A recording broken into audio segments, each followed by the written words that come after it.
بسم الله الرحمن الرحيم. الحمد لله نحمده ونستعينه ونستغفره ونؤمن به ونتوكل عليه ونعوذ بالله من شرور أنفسنا ومن سيئات أعمالنا، من يهدي الله فلا مضل له ومن يضلل فلا هادي له، ونشهد أن لا إله إلا الله وحده لا شريك له،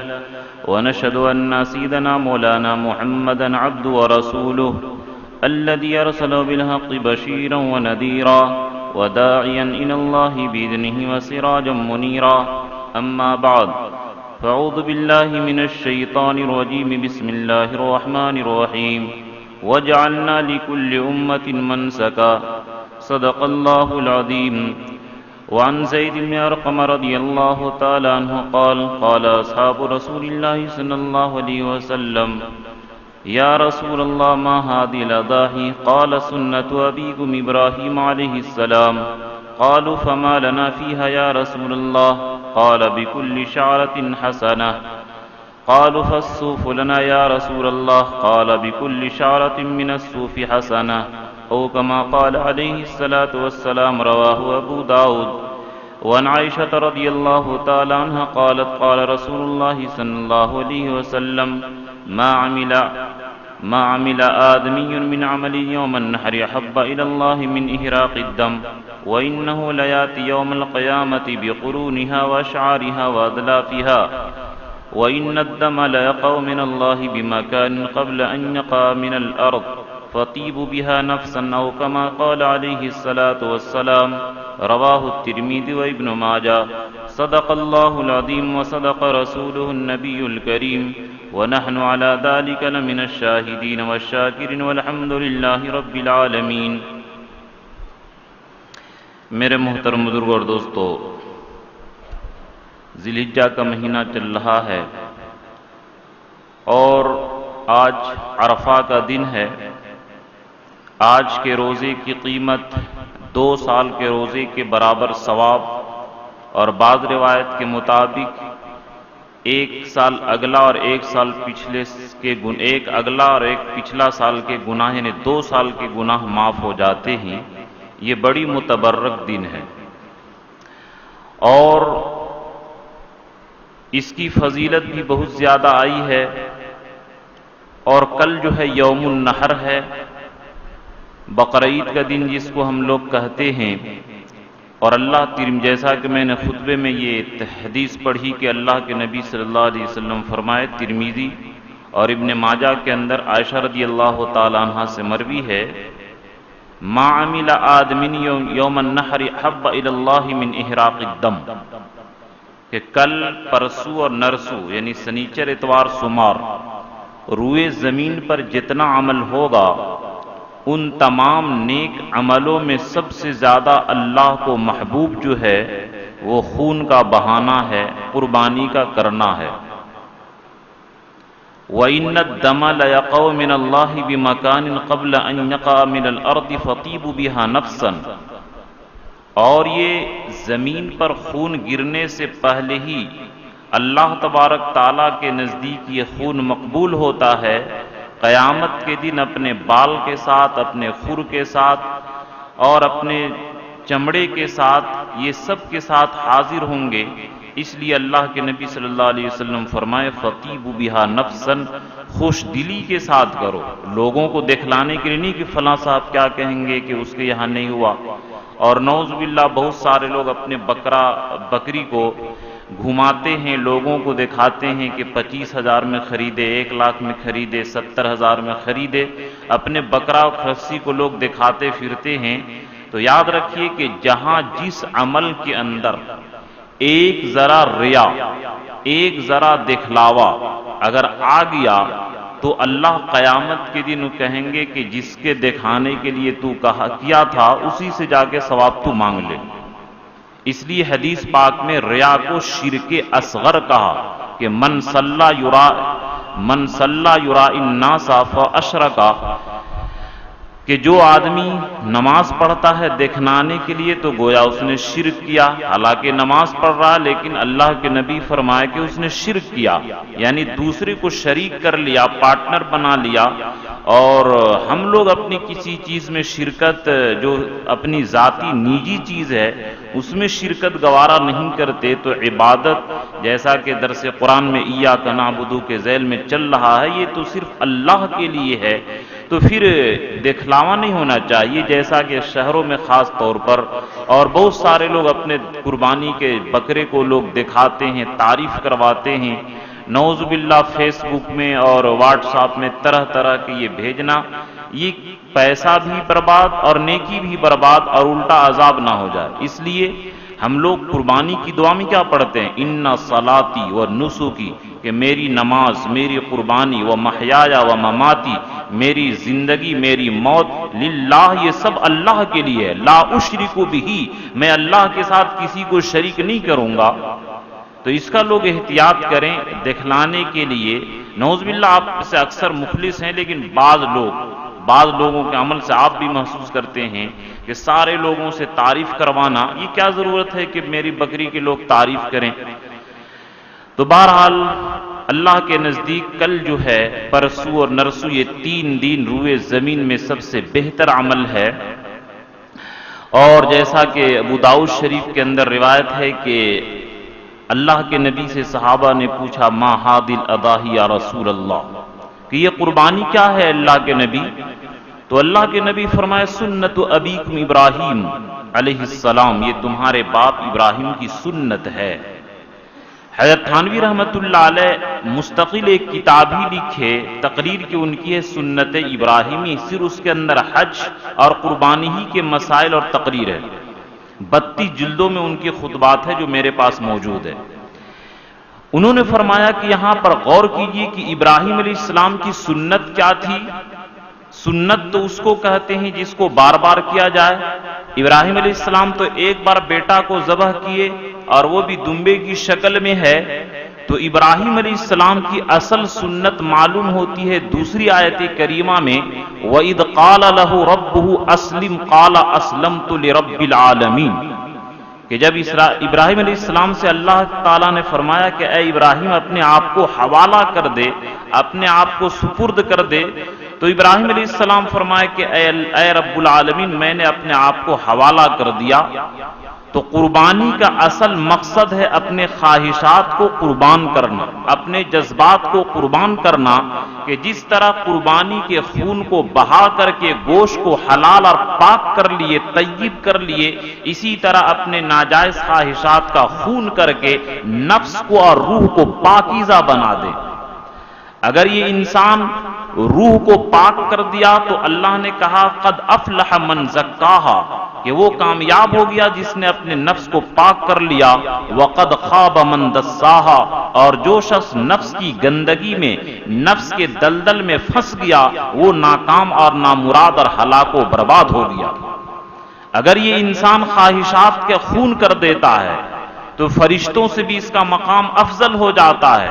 اور نعوذ باللہ خواہشات کا غلام رہتا ہے، تو اولئک کالانعام بل ہم اضل، یہ جانور کی طرح ہے بلکہ جانور سے بھی زیادہ یہ گھٹیا ہے۔ تو ہر سال قربانی کرا کر کے یہ معاہدہ لیا جاتا ہے، یہ ایگریمنٹ ہے اللہ سے، یہ وعدہ ہے کہ اے اللہ جب بھی ضرورت پڑے گی اپنی جان کو، مال کو، عزت کو، آبرو کو، اولاد کو تیرے دین کے خاطر قربان کریں گے، یہ ہر سال ہم معاہدہ کرتے ہیں۔ جس طرح آپ جماعت میں نکل کر کے 6 نمبر کے اندر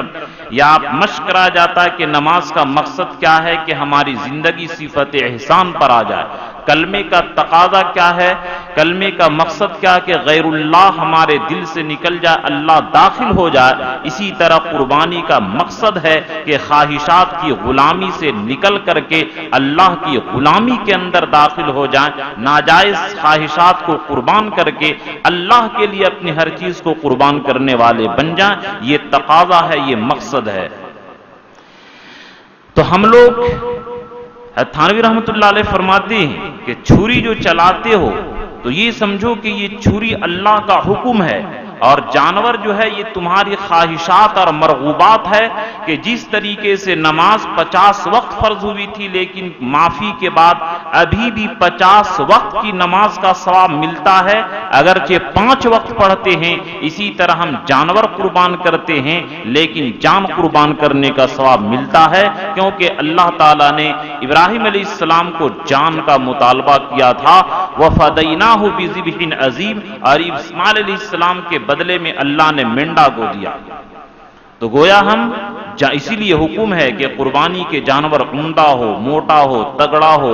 2 سال کا ہو، 1 سال کا ہو، اس کے اندر یہ عیب نہ ہو۔ یہ ساری شرائط کیوں ہے؟ اس لیے کہ ہم گویا کہ اللہ کے دربار میں نذرانہ پیش کر رہے ہیں، اور جس طرح کریم بادشاہ ہاتھ رکھ کر کے نذرانہ واپس کر دیتا ہے، قبول ہے، اسی طرح اللہ قبول کر کے ہمیں واپس کر دیا کہ گوشت کھا، یہ صرف امت محمدیہ کے لیے ہے۔ احلت لی الغنائم، کہ یہ غنائم غنیمت کے مال صرف اور صرف امت محمدیہ کے لیے حلال ہے۔ اس سے پہلے امتیوں کو تو پہاڑ پر رکھنے کا حکم تھا اور آگ آ کر کے جلا کر راکھ کر دیتی تھی۔ تو بہرحال قربانی بہت اہم چیز ہے، لیکن ہم لوگوں کے ساتھ حالات کیا ہیں آپ ہم سے زیادہ جانتے ہیں، اور میں اس پر یہ کہنا چاہتا ہوں، جیسا کہ میں ایک جمعہ یہ عرض کیا تھا کہ اگر اللہ تعالیٰ نماز پڑھنے کا موقع دیے ہیں اور ہم لوگ جان بوجھ کر کے نماز نہیں پڑھتے ہیں تو نعوذ باللہ ایک ایسا وقت آ سکتا ہے کہ ہم کو نماز سے روکا جا سکتا ہے۔ آج ہم اپنے اختیار سے ماں بہنوں سے پردہ کرا سکتے ہیں، لیکن جان بوجھ کر کے پردہ نہیں کرتے تو نعوذ باللہ وہ اندلس کا واقعہ نہ دہرایا جائے کہ زبردستی برسر عام سڑک پر ہماری ماں بہنوں کے ساتھ ہوسکاری کا شکار بنایا جائے۔ یہ سب کیا ہے؟ یہ منظر ہیں۔ تو میرے دوستو، یقیناً قربانی میں لوگوں کی طرف سے کوتاہی ہوئی تھی۔ یہ مسئلہ بیان کرنا کہ گھر میں ایک آدمی کی طرف سے کر دیا جائے تو سب صاحب نصاب کی طرف سے کرنا ضروری نہیں ہے، یہ اسی کا عذاب ہے جو آج نعوذ باللہ ہمارے اوپر حالات اس طریقے سے آ رہے ہیں۔ اس لیے میں پھر کہتا ہوں کہ جتنے بھی صاحب نصاب ہیں گھر کے اندر اور الگ الگ ملکیت ہے، وہ مالک ہیں، تو جتنے بھی گھر کے لوگ ہیں سارے گھر والوں پر جس طرح الگ نماز ہے، الگ روزہ ہے، الگ حج ہے، اسی طرح الگ الگ قربانی، یہ بھی ضروری چیز ہے۔ اور بعض لوگ یہ مسئلہ پوچھتے ہیں اور یہ اپنا مائنڈ میک اپ کر لیے ہیں کہ نعوذ باللہ ہم قربانی نہیں کریں گے، صدقہ کر دیں گے۔ میں پہلی بتا چکا ہوں کہ دیکھیے قربانی یہ واجب ہے، اور جس طرح ایک آدمی یہ کہے کہ میں جمعہ کی نماز چھوڑ دیتا ہوں، بعد میں اس کی ظہر قضا کر لوں گا، اگرچہ بعد میں ظہر چھوڑ قضا کر لے گا، بھلے وہ کیا ہے جمعہ کی طرف سے بعد میں ہو جائے گی ادا، لیکن جمعہ چھوڑنے کا گناہ ہوگا۔ اسی طرح جب قربانی کرنے کا اختیار ہے 3 دنوں کے اندر اور پھر جان بوجھ کر کے ڈھیلی مارے اور وہ جان بوجھ کر کے نہ کرے اور یہ کیا ہے بڑا منع ہو یہ چھوٹا کر لے، اور پیسے ہوتے ہوئے چھوٹا کبھی نہ کیا اور بعد میں صدقہ کر دیا تو وہ گناہ سے نہیں بچ سکتا ہے۔ قضا نماز تو اس وقت ہے جبکہ اپنی طاقت سے مکمل ادا کرنے کی کوشش کرے اور پھر اس کے باوجود چھوٹ جائے تب جا کر قضا کا حکم ہے، ورنہ کسی بھی عالم سے یا کسی بھی محدث یا کسی بھی صحابی یا کسی کے عمل سے یہ ثابت نہیں ہو سکتا ہے کہ وقت ہوتے ہوئے جان بوجھ کر کے عبادت کو چھوڑا جائے اور بعد میں قضا کی جائے، اس کی شریعت میں بالکل اجازت نہیں ہے۔ قضا کا حکم نہایت مجبوری کے وقت میں ہے کہ مکمل طاقت اختیار کیے اور نہیں کر سکے تب جا کر یہ صدقہ کرنے کا حکم ہے۔ تو اس لیے میرے دوستو ہم لوگوں کو اپنی قربانی نہایت محتم بشان طریقے سے کرنے کی ضرورت ہے، اور حالات کے پیش نظر ہر آدمی اپنا سمجھ سکتا ہے کہ کس طریقے سے اللہ نے پیسہ دیا ہے تو چھوٹے کو کرے، عمدہ کو کرے، اور نعوذ باللہ حالات اگر بدتر ہو گئے تو صدقہ کا نمبر بعد میں ہے، لیکن مکمل طریقے سے کوشش کرے قربانی کرنے کی۔ یہاں پر قربانی کے اندر یہ بہت میں نے جو اہم نقطہ کی طرف اشارہ کیا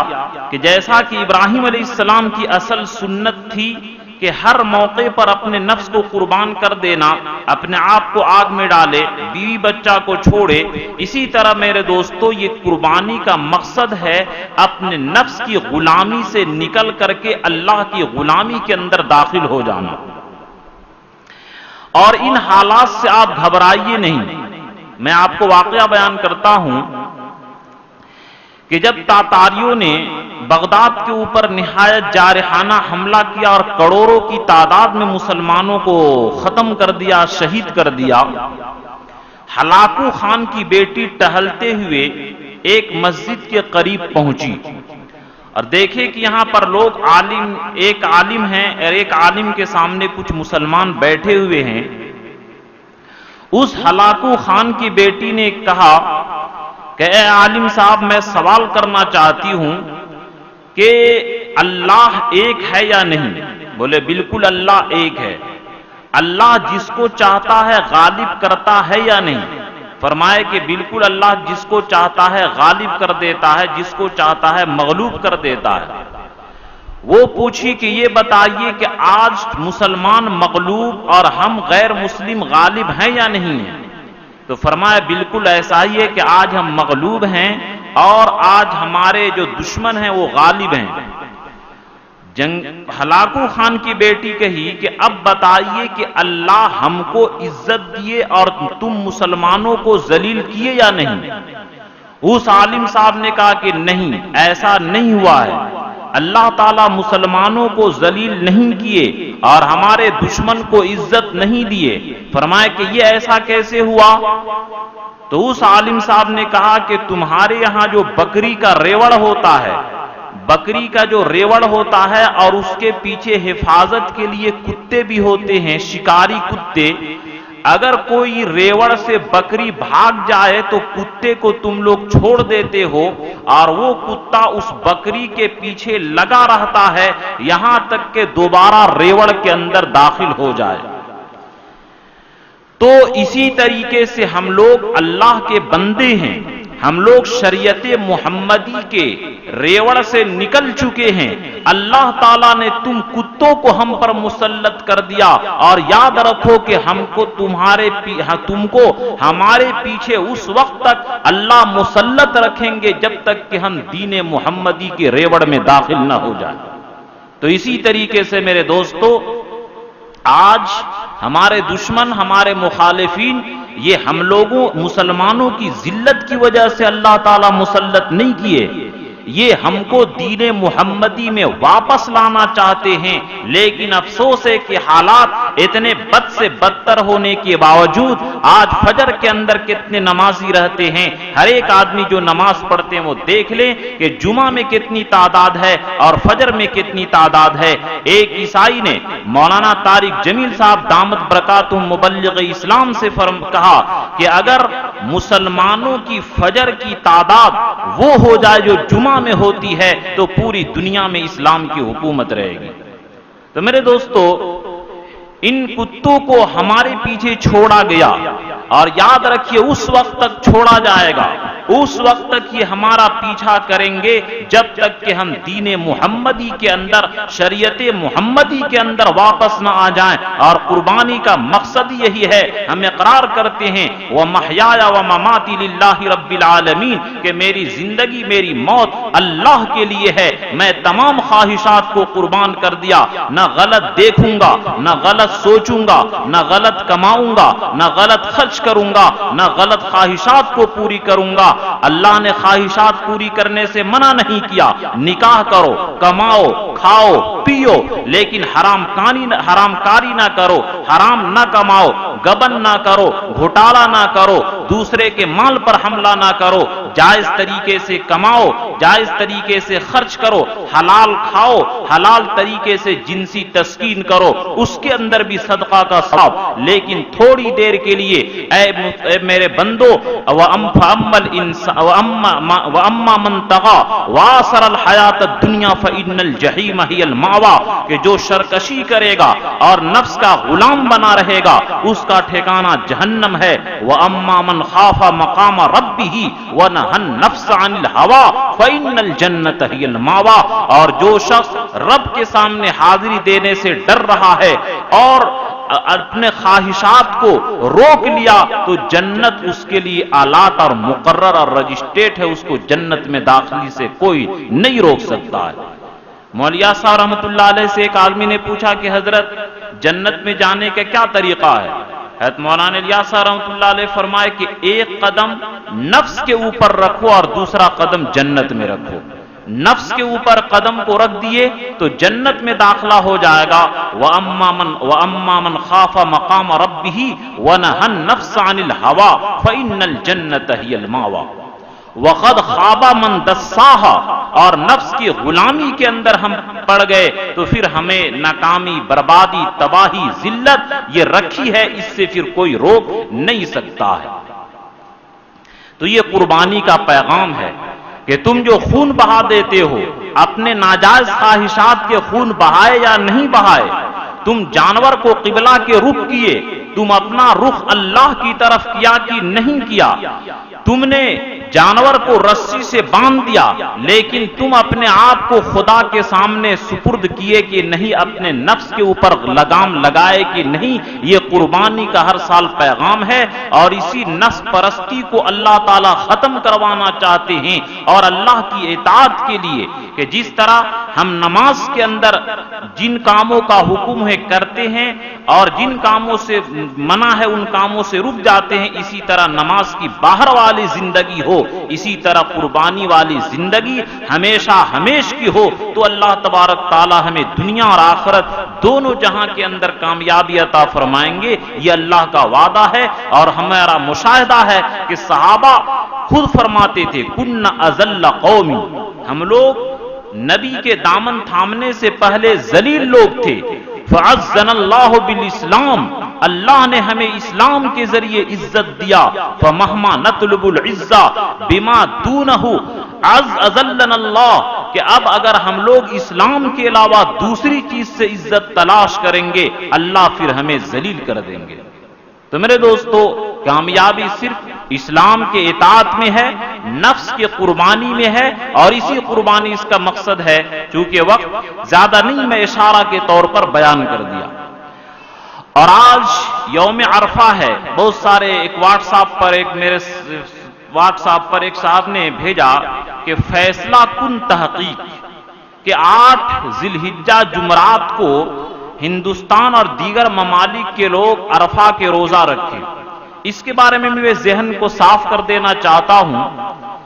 کہ یہ لوگ گمراہی کے اندر نبی کی شریعت سے ہٹ چکے ہیں۔ میں پہلے بھی بیان کیا تھا کہ حضور صلی اللہ علیہ وسلم عقل کو جب اللہ تعالیٰ پیدا کیے تو 100 حصہ میں سے 99 حصہ عقل حضور صلی اللہ علیہ وسلم کو دی گئی اور ایک حصہ پورے کائنات کو تقسیم کی گئی۔ اور آپ میں سے جو ڈاکٹر ہوں گے وہ جانتے ہیں، ڈاکٹروں کے اس بات پر تحقیق ہے کہ ہمارا دماغ مشکل سے 10%، 8% کھلتا ہے، بقیہ لاک ہے۔ تو اس دماغ پر یہ ناز ہے، اور جس کو 99 حصہ عقل کی دی گئی اس کے فرمان پر ہم لوگ عیب نکالتے ہیں، اور اس کے فرمان کے اوپر ہم اپنی کیا ہے برتری بڑھاتے ہیں۔ اگر مثال کے طور پر ایک آدمی کئی پدم کا مالک ہو اور 1000 کا ایک آدمی مالک ہو، تو اس پدم کے سامنے یہ 1000 والا اپنی مالداری نہیں بیان کرے گا، لیکن کیسی بے شرمی ہے کہ اس عقل والی ہستی کے سامنے اتنی کم عقل اور کم علم والا آدمی تفوق اور برتری جتلاتا ہے۔ تو اس نے کہا، واٹس ایپ میں جو لکھا ہوا تھا کہ یوم عرفہ کی فضیلت اس لیے ہے کہ حاجی لوگ آج عرفات کے میدان میں ٹھہرتے ہیں، اس لیے اس دن عرفہ جو ہے ہمیں مکہ کے اعتبار سے چلنا پڑے گا، تاریخ کے اعتبار سے نہیں چلنا پڑے گا۔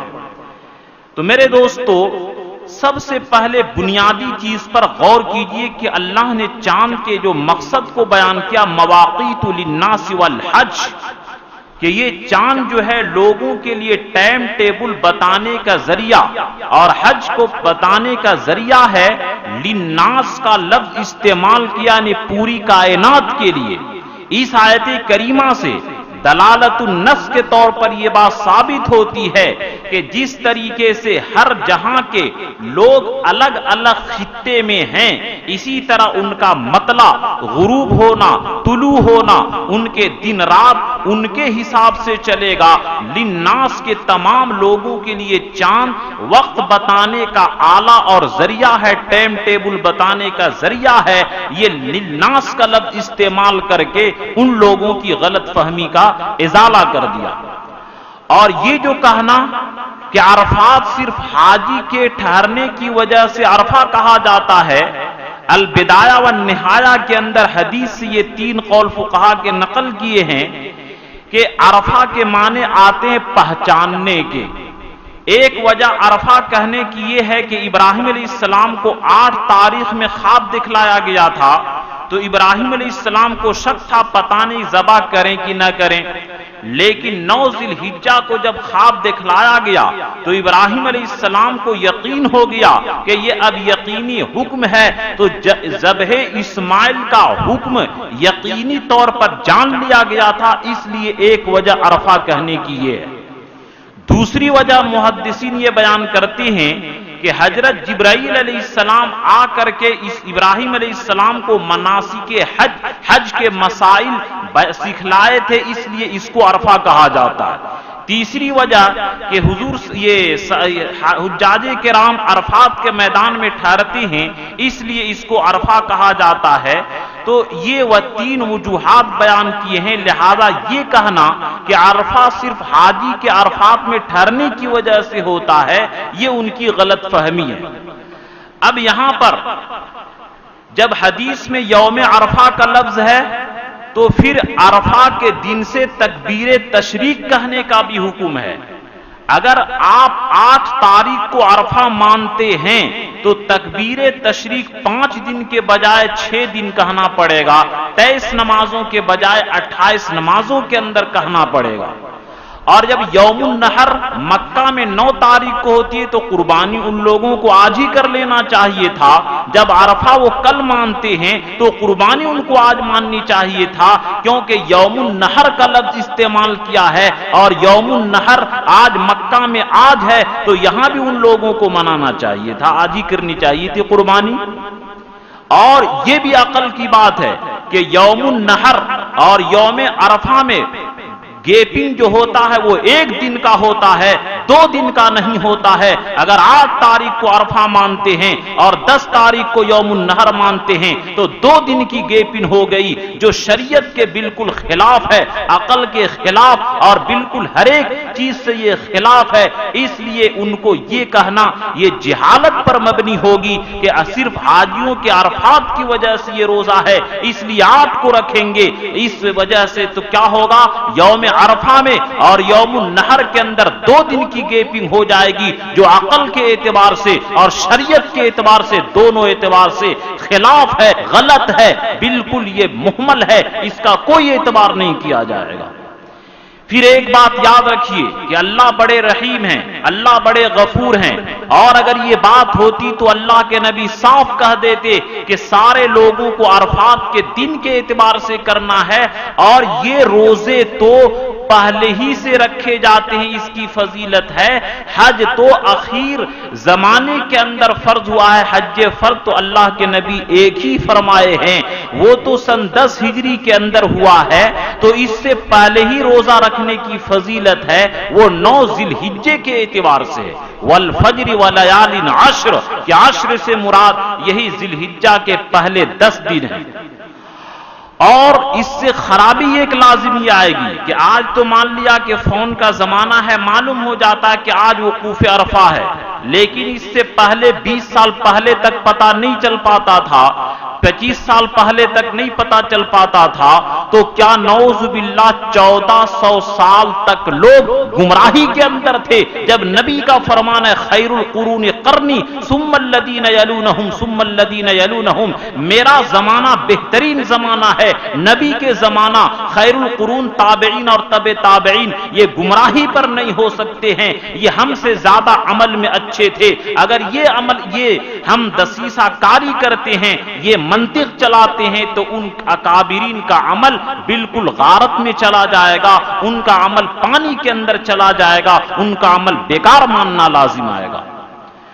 اور جس طریقے سے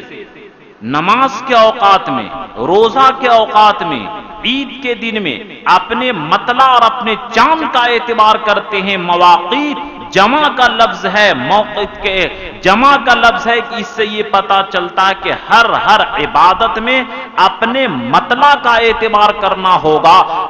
مکہ کے مطلع کا اعتبار نہیں ہوگا، اس اعتبار سے ہم نہ عید کرتے ہیں نہ قربانی کرتے ہیں، تو یہ جرت کیسے کرتے ہیں کہ نہیں، بلکہ عرفہ کا دن یہ 8 تاریخ کو ہوگا، یہ بالکل غلط ہے، گمراہی ہے۔ اور پھر آپ لوگ ہم سے زیادہ جانتے ہیں علم اراضی کے اعتبار سے کہ جب مکہ کے اندر دن ہوتا ہے تو امریکہ کے اندر رات ہوتی ہے، اور امریکہ کے اندر جب رات ہوتی ہے تو مکہ کے اندر دن ہوتا ہے۔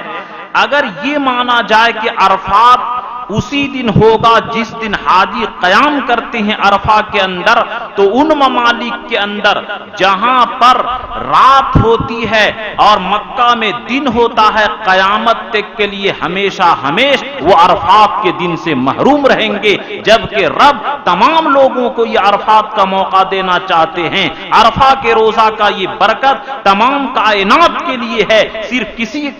خطہ کے ساتھ یہ مخصوص نہیں ہے۔ اگر 8 تاریخ کو عرفہ مانتے ہیں تو یہ اتنی خرابیاں لازم آتی ہیں، اس لیے میں آپ لوگوں کا ذہن صاف کرنا چاہتا ہوں کہ عرفہ کا روزہ آج ہے، جس کی قیمت 1-2 سال روزہ کے ثواب کے برابر، اور 1 سال اگلا اور 1 سال پچھلا گناہ معاف ہو جاتا ہے۔ یہ میں بات آپ کے سامنے عرض کیا، تو بہرحال یہ بات انشاءاللہ آپ کے ذہن میں رہے گی، اور یہ اصولی بات کہ جب نبی کا فرمان ہے، نبی یہ کہیں نہیں، قرآن کا جب فرمان ہے مواقیت للناس، کہ یہ چاند ہر لوگ کے لیے الگ الگ اپنے وقت کے اعتبار سے وقت پہچاننے کا اعلیٰ ٹائم ٹیبل پہچاننے کا ذریعہ ہے، تو ہم تخصیص کیوں کر دیتے ہیں، ہم کسی کے لیے مخصوص کیوں کر دیتے ہیں؟ یہ ہم لوگوں کو جرأت مندی ہوگی، اور یہ قرآن کی آیت سے، نبی کے احکام سے اور احادیث نا علمی کی وجہ سے ہم لوگ اس طریقے سے بکواس بازی کرتے ہیں۔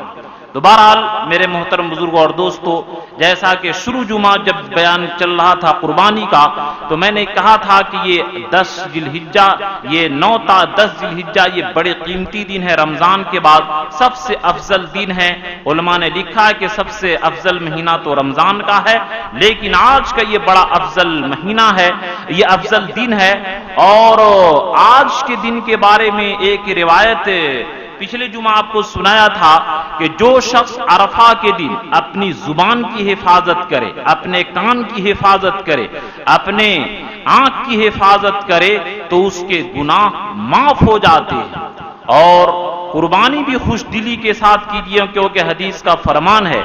حسن یا حسین رضی اللہ تعالیٰ عنہ سے مروی ہے کہ جو آدمی محتسباً لأضحیتہ، قربانی کو ثواب کی نیت سے کرے، کانت لہو حجابا من النار، تو یہ قربانی کے جانور قیامت کے دن جہنم سے پردہ کا ذریعہ ہوگا، جہنم سے بچاؤ کا ذریعہ ہوگا۔